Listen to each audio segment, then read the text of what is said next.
Hey, I'm Christina. And I'm Tiffany. And we run the Lazy Girls Book Club on Facebook. And we're going to tell you the books that we wish we could read again for the very first time. Starting with the whole Raven Hood series. I would love to read these for the first time again. I have read them multiple times, actually. But I think I would love to read this one again for the very first time. Because of the duck scene. That's a good one. It's so good. Will live rent-free in my brain for the rest of my life. My first one is The Six of Crows duology by Leigh Bardugo. This one was just so good. So much emotion. The relationships were the best part. And the magic system is really great and everything too, but just the relationship building in this series is top-notch. And I really liked the whole aspect of we were like younger kids trying to survive this whole thing. But it doesn't feel like YA at all. No, not at all. Yeah. Okay, I would say the whole Throne of Glass series, but specifically I'd like to read Kingdom of Ash for the very first time again. And you haven't gotten to this one yet? No. This one was amazing, but painful and beautiful. But I think the whole Throne of Glass series has every single fantasy element that you would want in a fantasy book, and I think that's why I love it so much. And it's classified as YA, but I would not say it's YA. It doesn't feel like it. But there's a difference between having YA content and feeling like YA, at least in my brain, and it doesn't feel like it. I agree. I think sometimes just because simply the ages of the characters, they have to classify it as YA, but this didn't feel that way to me. And the schmex content. Yes, there's not any schmex in there.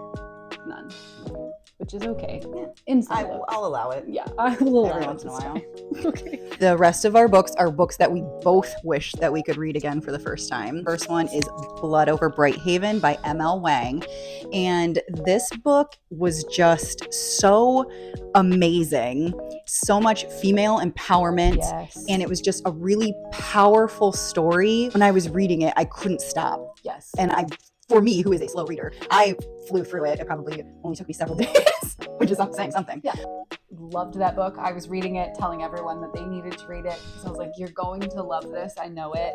The magic system, the way the story ends, and the fact that it was not based on a relationship, a love story, but there were love story elements added into it. Yeah. But it was mostly a friendship kind of book. And it was just amazing. And it was really emotional at the end. Yes. Please, everybody, consume this book. I was so excited that you read it right away. Yeah, I jumped right on it. I need to talk to someone about it. Yeah. And then we have When the Moon Hatched, which out of all the fantasy books I've read, this is probably my top fantasy book ever. I think the way that Sarah A. Parker puts the words together, she builds the world, the way she envisioned the dragons and the female main character being a badass. There were pages that I was like, I just need to read them again because I love the way she put it together. There was schmecks in that, a very nice amount. My favorite part about When the Moon Hatched, I think, is the way that the book is structured. The whole picture is not clear through a lot of the book, and you're picking up pieces and kind of putting it together. I hate it when a book just everything clicks into place really conveniently, and it's just all tell me and no show me. Yes. And this is all show me and don't tell me. Yes, the whole thing. Yeah. Yes. I loved the beginning of it when you see her where she is currently and the life that she's living. And it's like a few different books all smashed into one because of the way it's revealing who everybody is and the way they're interconnected. And the ending, I just got goosebumps actually thinking about it. Yes. It is not complete. The next book comes out in October, November. No, I think it was pushed back to February. No! I felt the same way. That's stupid. I will wait for it because it...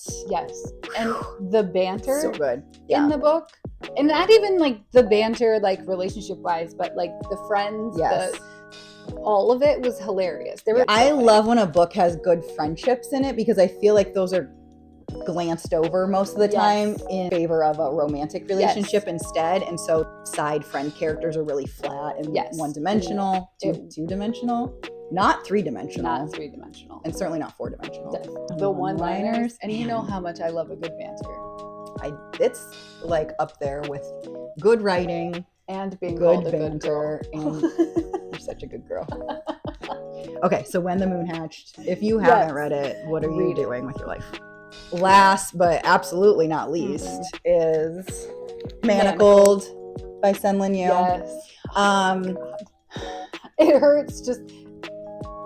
hurts just talking about, but like it hurts in the best possible way. It's like one of those, it shatters you into 100 pieces and then puts you back together. Yes.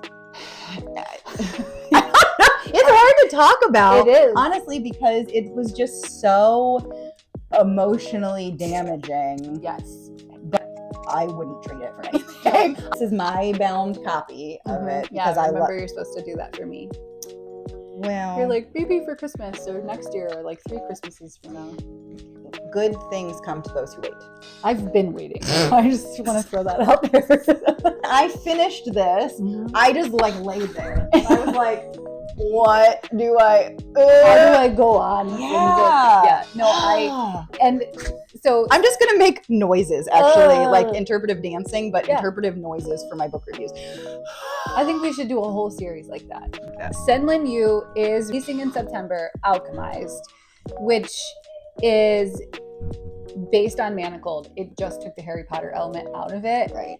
And it's going to be amazing.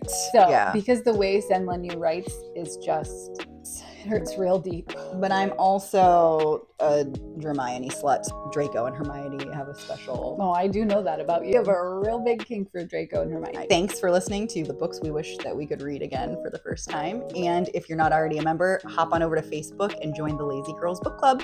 Yep. Bye.